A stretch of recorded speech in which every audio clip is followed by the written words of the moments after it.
Hoy voy a hablar de la expresión más difícil de explicar: el amor de Dios.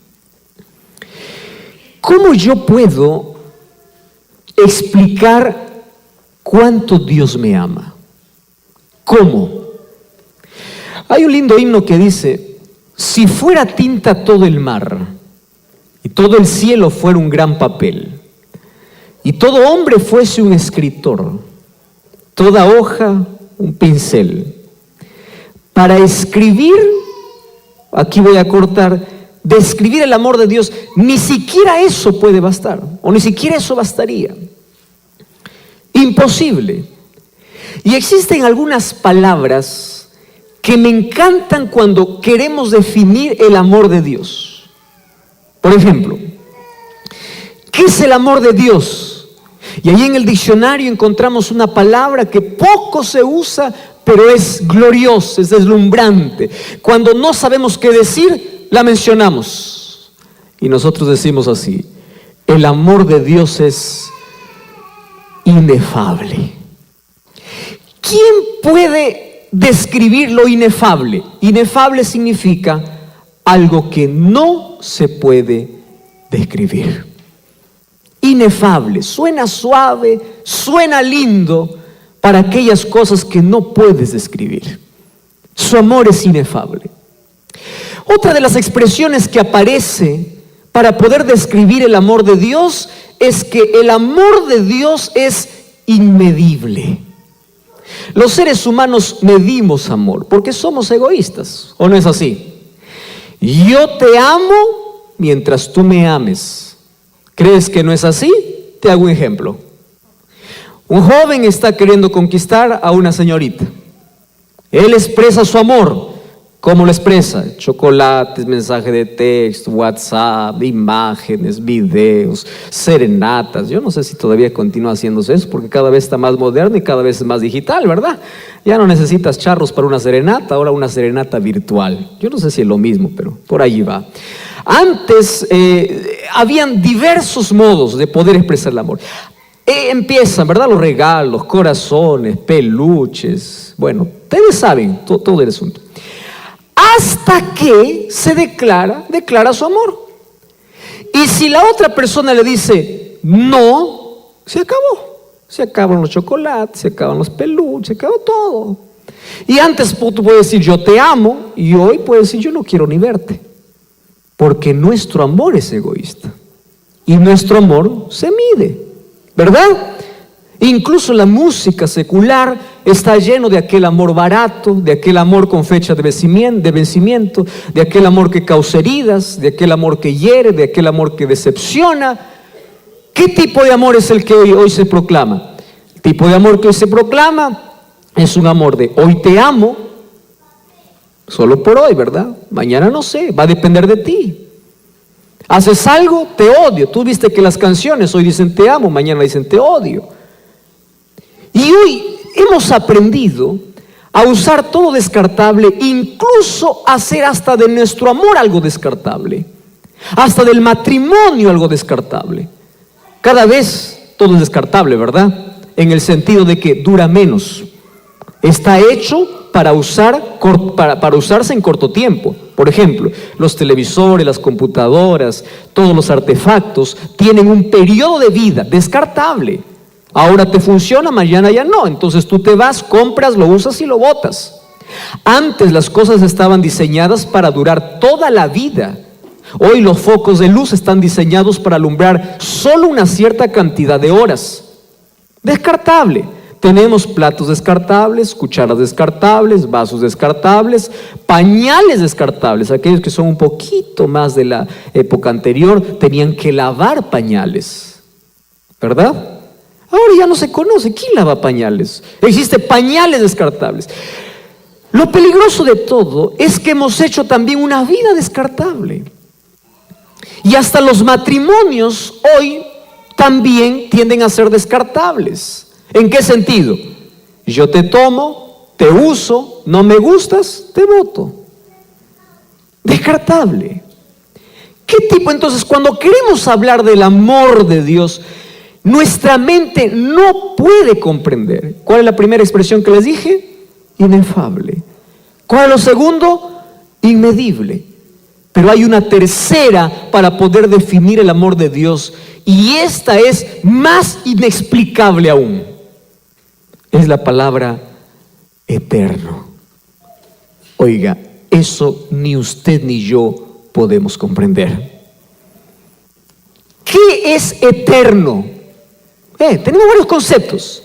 Lo que no acaba, lo que no tiene principio, lo que no tiene fin. Y hay algunos que no les llama la atención la palabra eternidad, porque nunca empezaron a pensar en qué es eterno, porque esa es una de las palabras que no se encuentran en nuestro vocabulario. ¿Qué es eterno? Si estamos acostumbrados en un mundo que todo comienza y todo acaba y cada vez más rápido. ¿Qué es eterno? No, nuestra mente no alcanza. Eterno lo que no tiene fin. No, no es solamente eso. Eterno es aquello que no tiene comienzo y no tiene fin. ¿Cómo yo lo entiendo? Yo no lo comprendo. ¿Saben que la palabra eternidad es algo que jamás podremos encontrar una explicación, porque nuestra mente es tan pequeña para entender lo eterno? Los seres humanos contamos, imagínate los seres humanos, contamos los años. ¿Cuántos años tienes? Tengo 30 años. Estás contando años. En el cielo ya nadie contará años. ¿Para qué? Imagínate cómo contaban los años aquellos primeros hombres que salieron de las manos de Dios. Imagínate Matusalén, que por supuesto no fue eterno, contando sus años. Matusalén, vamos a hacer una torta, es solo una imaginación, no es que esto sucedió. Y vas a pagar hoy 969 velas, si nosotros para pagar 10 velas se nos acabe el aire. Él vivió 969 años. Es decir, cuando él tenía 100 años apenas había llegado a la adolescencia, ni a la adolescencia. Y hoy a los 100 años estamos bajo tierra. Entonces, nosotros no entendemos lo eterno, si ni siquiera ellos comprendían que es eterno y que duraban más. ¿Cómo explicar la eternidad? Alguien ilustró, y me encanta esta ilustración, por eso yo la comparto siempre. Cuando alguien me dice, pastor, ¿qué es eternidad? Yo les digo, miren, para poder más o menos tener una idea pálida de lo que es eterno, yo les voy a explicar así. Vamos a imaginar que un día un pajarito se propone vaciar el océano Atlántico allá en su montaña. Solo es imaginación. Entonces el pajarito mira el océano Atlántico y dice, yo voy a vaciar todo el océano aquí en mi montaña. Entonces un día se propone y viene al océano, y allí en el océano lleva una gota del océano a su montaña, y así va a venir cada 100 años a llevar una gota del océano. Ojo, cada 100 años una gota del océano. Yo te pregunto, ¿en cuántos millones de años terminará de vaciar el océano? Bueno, todavía no imagines. Cuando el pajarito termine de vaciar todo el océano, apenas habrá pasado un segundo en la eternidad. ¿Comprendes eternidad? No. ¿Qué cosa es el amor de Dios? Eterno. Inefable, inmedible, eterno. Es por eso que cuando Cristo mismo trata de explicar a Nicodemo el amor de Dios, ni siquiera Jesús pudo encontrar una palabra que la mente humana pueda comprender el amor. Por eso le dice a Nicodemo, porque de tal manera, ¿qué es de tal manera? No puedo explicarte, tú no me vas a comprender. Porque de tal manera amó Dios al mundo, ¿De qué manera? De tal. ¿Cómo que de tal? Que no entiendes. Por más que busque ilustraciones, palabras, basee los diccionarios, componga las canciones, los poemas, el cielo se una con el mar para poder escribir el amor de Dios, no comprendes, porque de tal manera amó Dios al mundo. ¿Saben qué cosa es aquí lo que me impacta de este texto? Ustedes saben que cada expresión de Juan 3:16 es para poder hablar horas y horas. De tal manera, un amor que no conoce tiempo, no conoce límites, un amor que es incondicional, es ese amor tan puro que nosotros confundimos el amor de Dios como el amor humano.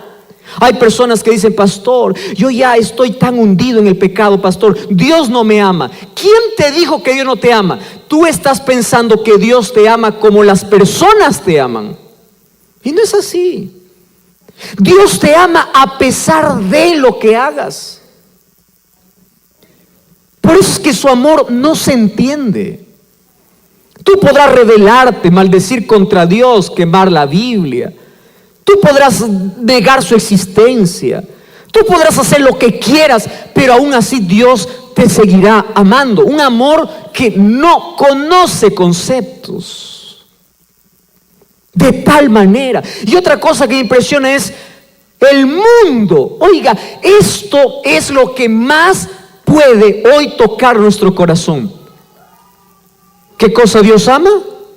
El mundo. No dice Dios ama a los que creen en Él. No dice Dios ama a los buenos.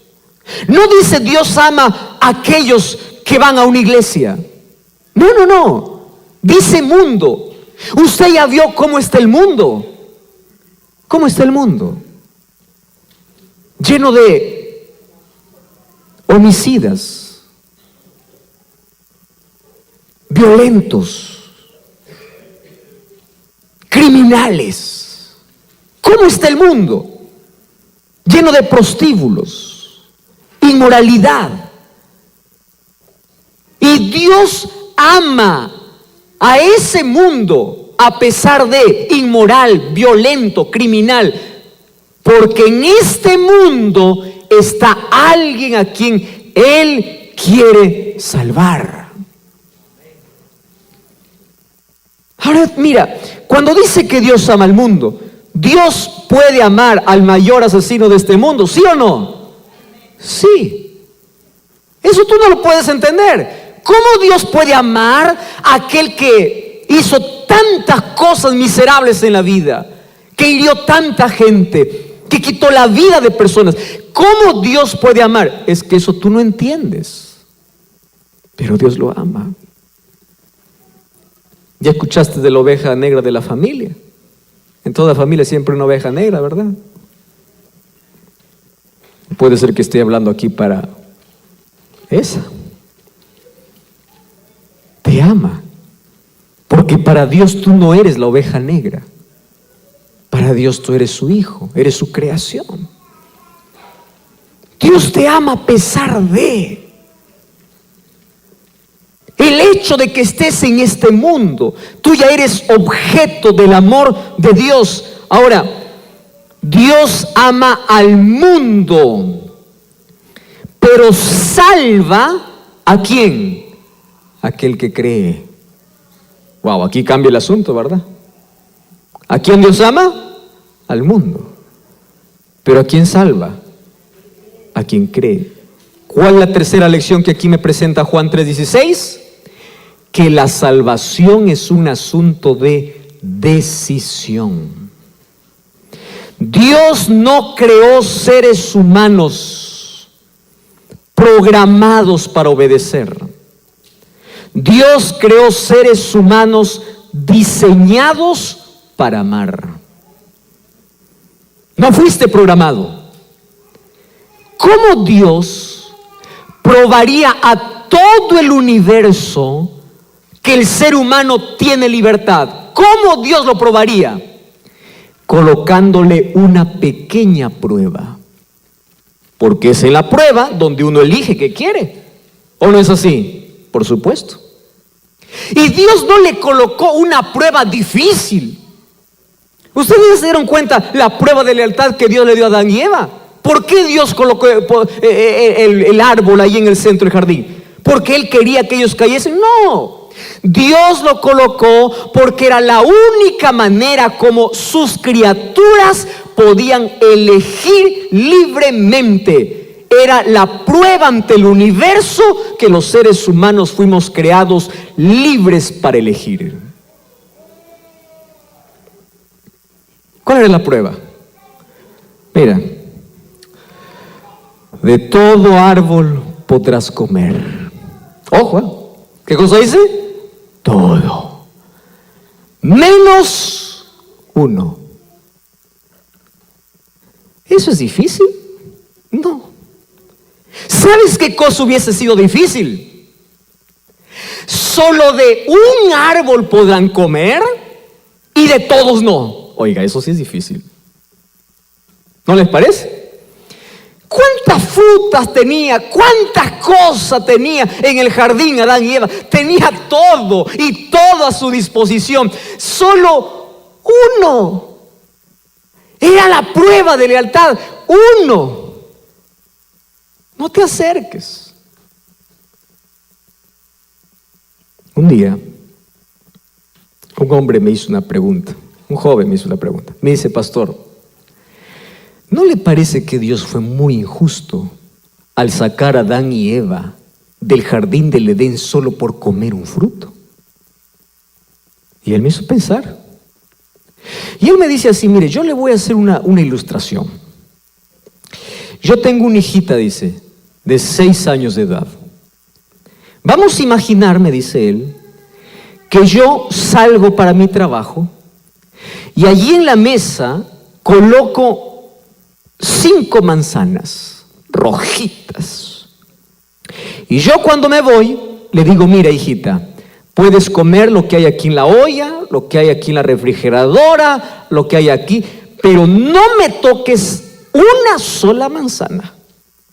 Él me está poniendo la ilustración. Entonces, pastor, yo me voy para mi trabajo y cuando voy para el trabajo, yo todo el día estoy allá.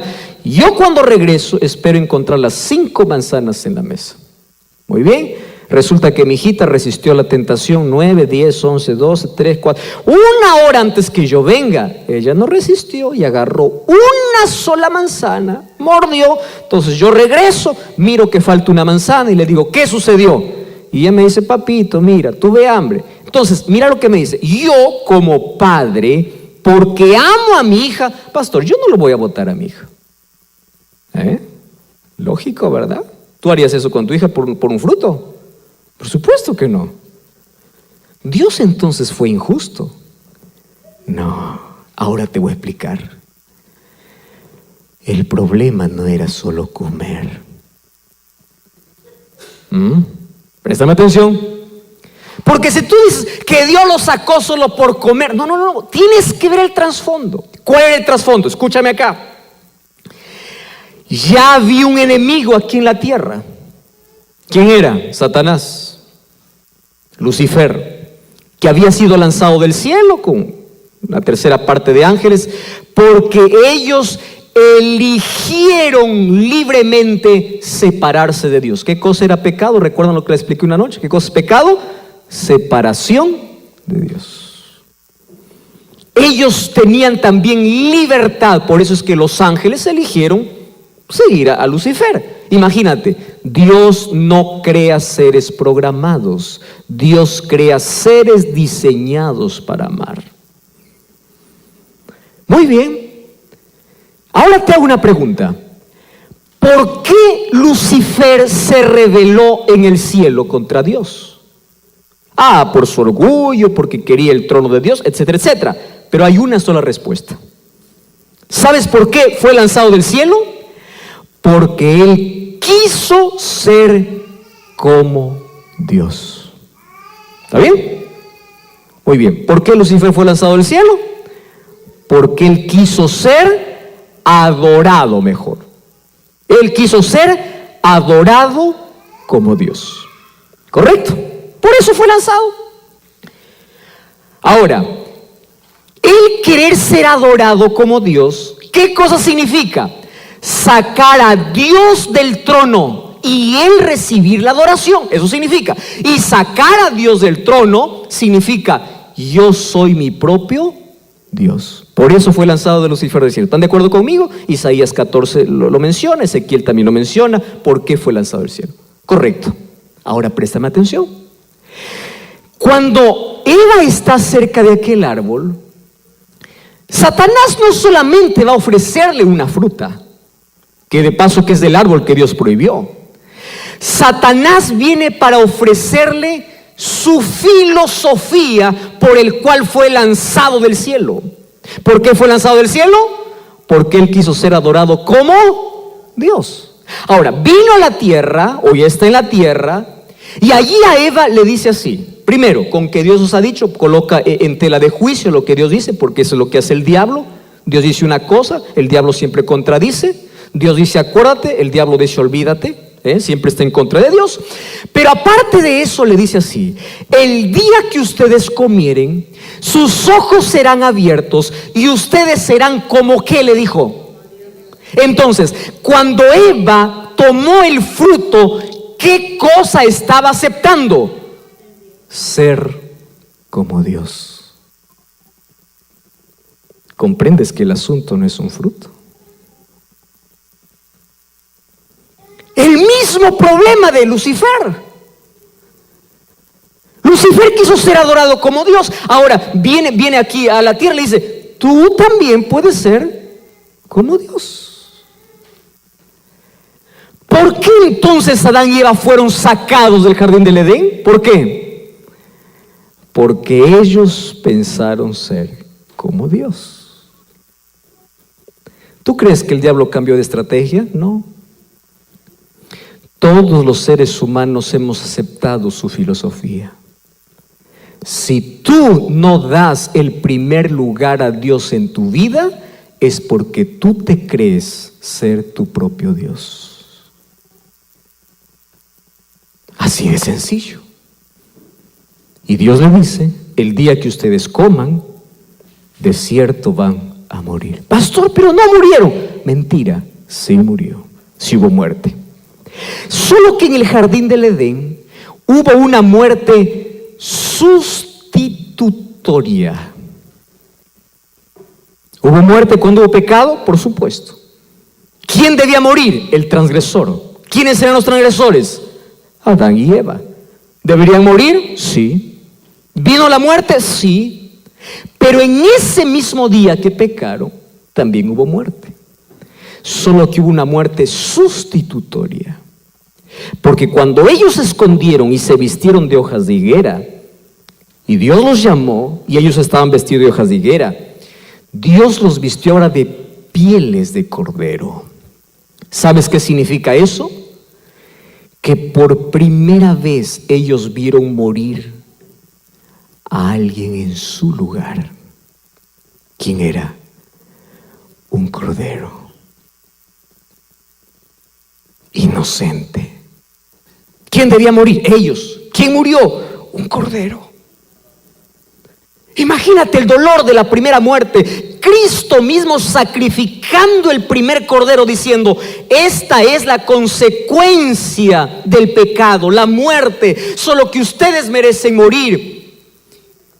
Y yo sabía que en algún momento ustedes iban a fallar. Por eso es que en la eternidad, antes de que en el cielo o antes de que en la tierra se diga haya luz, Dios dijo haya cruz. Porque si Adán y Eva pecaron, Él ya tenía un plan para poder salvarlos. Y era la cruz de Cristo. ¿Qué cosa es la cruz de Cristo? Muerte sustitutoria. Tú deberías estar allí, mas Él tomó tu lugar. Cordero. Y nosotros vemos que a partir de Génesis 4 o Génesis 3 aparece la muerte de corderos. Abel ofreció como ofrenda, ¿qué cosa? Cordero. Porque ese cordero que murió en lugar de Adán y Eva, ¿a quién representaba? A Jesús. Por eso Juan 1:29, cuando Juan mira a Jesús, ¿qué cosa dice? He aquí el Cordero de Dios que quita el pecado del mundo.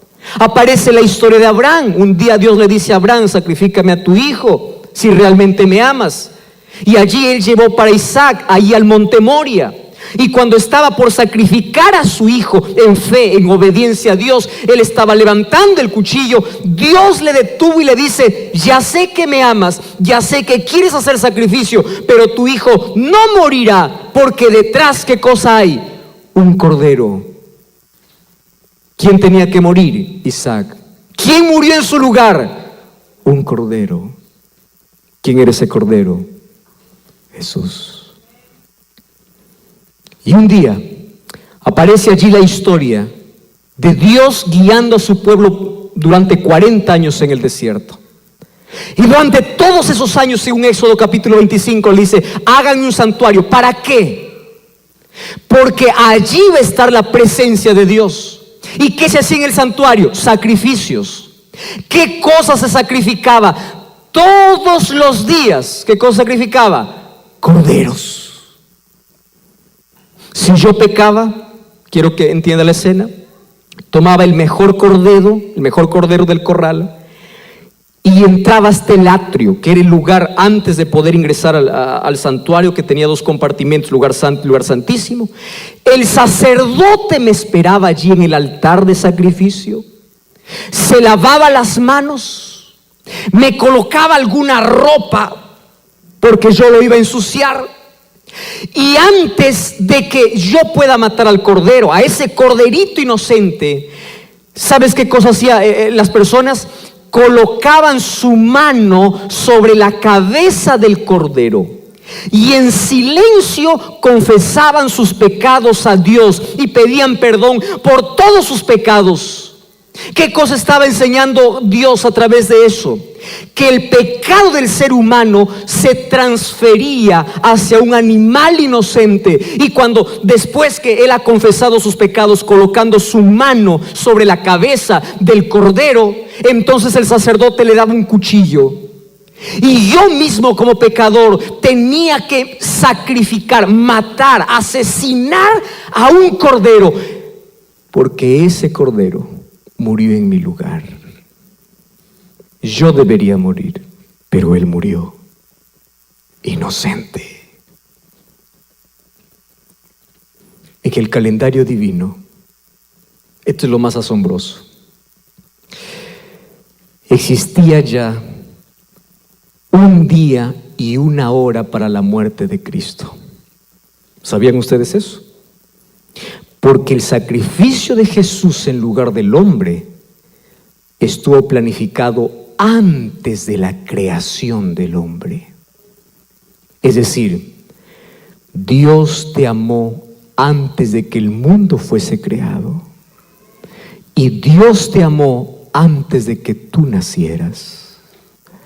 Salmos capítulo 139 dice, tus manos me formaron en el vientre de mi madre. En otras palabras, tú me amaste desde antes que yo nazca. Desde antes que alguien me reciba en sus brazos, tú ya me conocías quién era. Dios te amó antes de tu existencia, antes de que el mundo incluso fuese creado. Dios te amó. Entonces, ¿qué cosa sucedió? Así como en el calendario divino existía un día y una hora para la muerte de Cristo, ustedes saben que Gálatas capítulo 4, versículo 4 dice así, que Cristo vino a esta tierra en el tiempo. Como la muerte de Cristo estaba en un cronograma profético. Solo que sabes, la muerte de Cristo estaba anunciada ¿desde qué momento? ¿Sabes de qué momento? Aquí te explico la historia. Un día el pueblo de Israel estuvo 430 años como esclavo. Y llegó el momento de liberar a ese pueblo, libertar de la esclavitud. Dios levantó un líder llamado Moisés. Y le dice, mira, después de haber 10 plagas allí para que Faraón pueda dejar al pueblo ir, Dios le dice al pueblo así: hoy va a ser la última. ¿Cuál es la última? Todos ustedes van a matar un cordero, aquellos que tienen un hijo en casa. Y cuando ustedes maten el cordero, coloquen la sangre del cordero en los postes de su casa. Y esta noche el ángel pasará mirando todas las casas, y aquella casa que no tenga la sangre del cordero, el ángel matará al hijo primogénito. Todos los israelitas mataron corderos, colocaron la sangre. ¿Qué cosa es fe? Obediencia. Obedecieron la orden de Dios y ningún primogénito allí murió. Solo que allí, esa noche de liberación se conoce con un nombre que los judíos empezaron a practicarlo como una fiesta, porque Dios lo ordenó para que jamás olviden que un día fueron esclavos y que Dios lo libertó. ¿Sabes cómo se llamaba aquella fiesta de liberación? Se llamaba la fiesta de la Pascua. Pascua viene del término Peshá. ¿Sabes qué significa Peshá? Pasar por alto. Qué interesante aprender una palabra. Pascua, ¿de dónde viene? Peshá. Hoy día el mundo Pascua lo llama huevos, conejos, cualquier cosa que no tiene nada que ver con el verdadero significado. ¿Qué cosa es Pascua? Peshá, pasar por alto. ¿Qué significaba? El ángel pasaba por alto las casas que estaban pintadas con sangre. Muy bien. Pero a partir de allí, Dios les da una orden. ¿Y cuál era la orden? Préstame atención. La orden era que ellos tenían que recordar su liberación. Y Cristo o Dios estableció una fecha para la Pascua. ¿Sabes cuál era la fecha? Esto quiero que me entiendas. Que voy a subir para que todos me vean. En el día 10 de Nisan, ¿qué día dije? 10 de Nisan, tenían que separar un cordero. Voy a repetir esto, ¿En qué día tenían que separar? 10.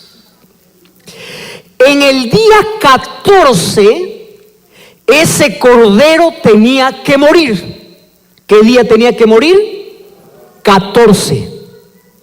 Y en el día 15, ese cordero muerto tenía que ser comido. Voy a hacer aquí un examen, ¿está bien? Eso está en la Biblia, y después ustedes pueden comprar todo eso. Esa fiesta era la fiesta ¿de qué? De la Pascua. ¿Qué consistía? Ellos ahí comían hierbas amargas, panes y levadura, recordando la liberación que Dios les había dado. Muy bien, ¿qué sucedía en el día 10? Se separaba el cordero.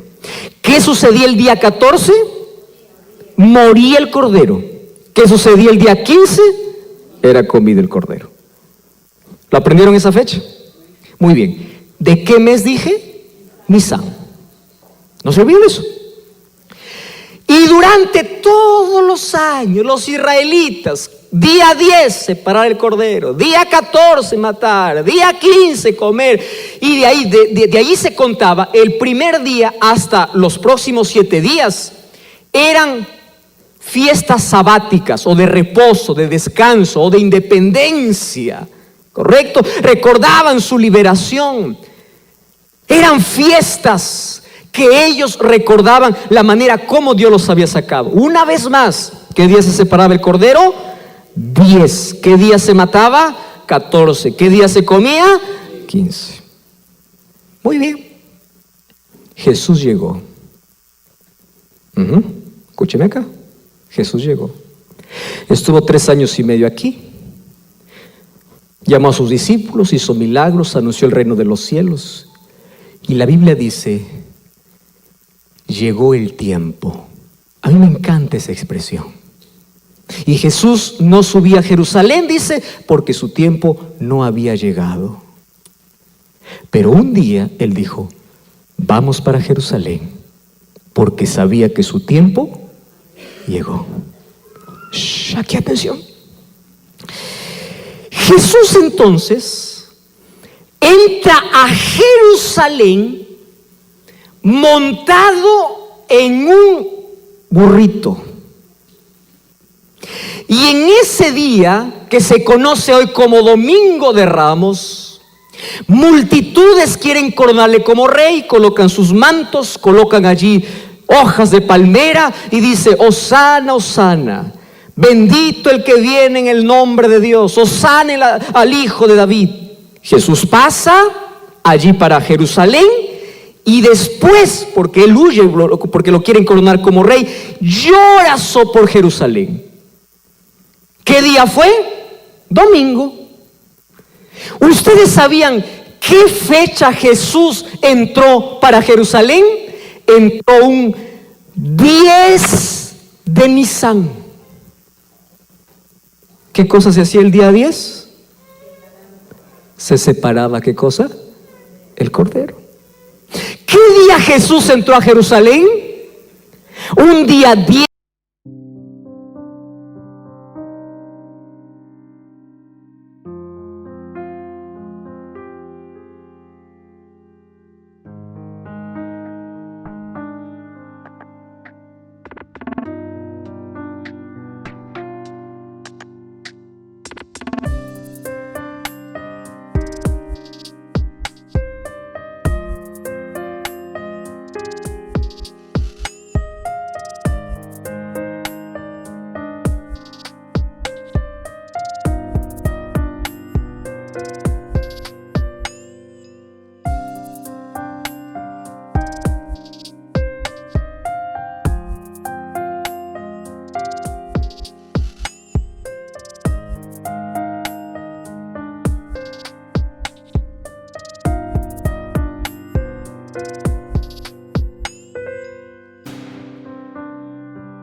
De Nisan. Y era cerca de la fiesta de la Pascua. Es decir, Jesús entró a Jerusalén llamando la atención de todo el pueblo diciendo, yo ya fui separado para morir. Pero nadie se dio cuenta. ¿Qué día murió Jesús? ¿Qué día murió Jesús? Un viernes, ¿verdad? ¿A qué hora murió Jesús?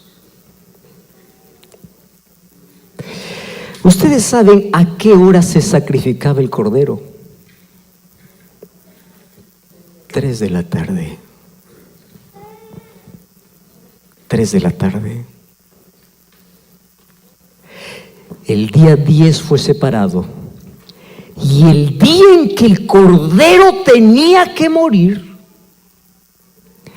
ese día, siendo las 2:59 de la tarde, el sacerdote estaba en el templo, listo para poder sacrificar el cordero. Y cuando el reloj dio las 3 en punto de la tarde, Jesús exclamó, Padre, en tus manos encomiendo mi espíritu. El velo del templo se rasgó en 2. La tierra tembló. Cristo murió como el verdadero cordero sacrificado desde el jardín del Edén. Mas Jesús murió un 14 de Nisan del año 31 a las 3 de la tarde, que para nosotros en nuestro calendario sería un 26 o un 27 de abril a las 3 de la tarde del año 31.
día exacto, a la hora exacta,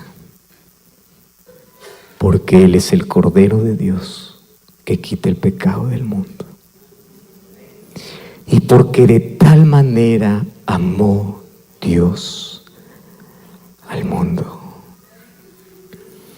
Queridos, si Cristo murió de la peor manera como un ser humano puede morir.